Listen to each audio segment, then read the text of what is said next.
नमस्कार मित्रो, आपण आलोत आता कोंडुरा बीचला आणि माझ्याबरोबर माझी बायको.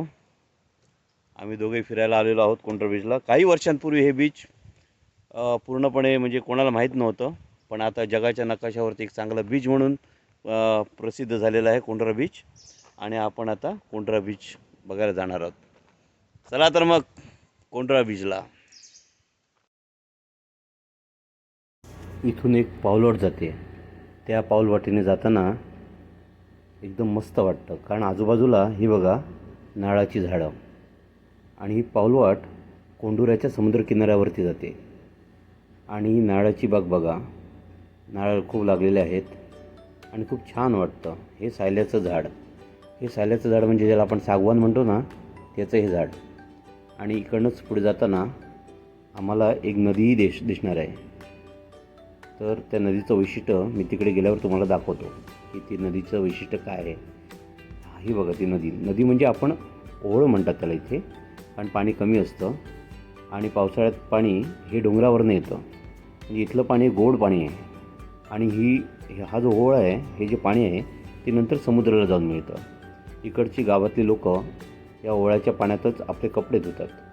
ते बघा कोणतरी आता कपडे धुत आहे तिथे, तुम्हाला दिसतच असेल.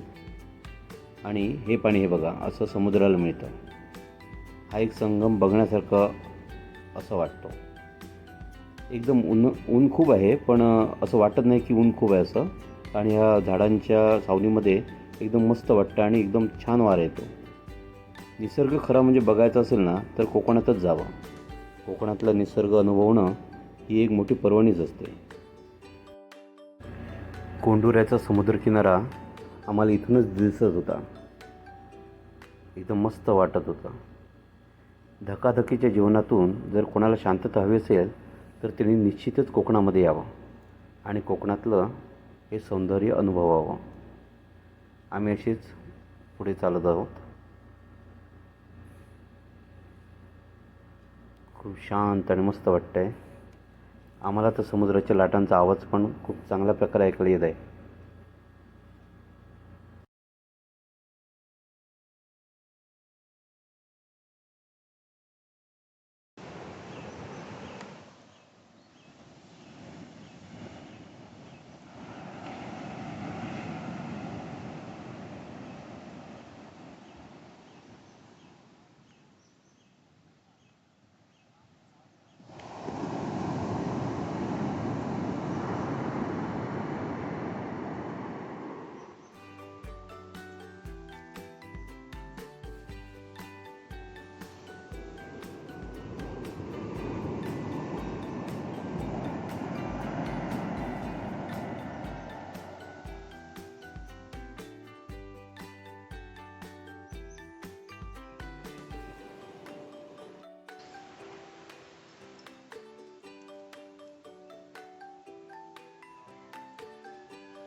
तर मग मित्रो, तुम्हाला हा कोंडुरा बीच कसा वाटला ते आम्हाला नक्की कमेंटमध्ये सांगा.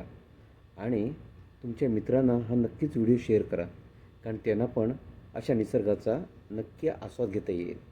आणि तुम्ही पण कोकणाला भेट द्या. येवा, कोकण आपलाच असा.